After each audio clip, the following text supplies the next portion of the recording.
रशियामध्ये जाऊन छत्रपती शिवरायांचा इतिहास रशियातील लोकांच्या समोर मांडलेला आहे।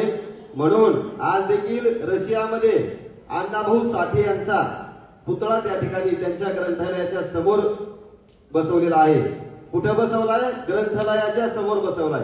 कशामुळे बसवलाय? अण्णाभाऊ शाळेत कमी गेले, परंतु खूप हुशार होऊन इतक्या मोठ्या साहित्यातून जगाला एक नवी दिशा दिली, जगाला एक नवे विचार दिले। कष्टकरी गोरगरिबांच्या प्रगतीसाठी खूप असं मोठं साहित्य त्यांनी लिहिलेलं आहे। खूप खूप धन्यवाद सर्व विद्यार्थ्यांचे।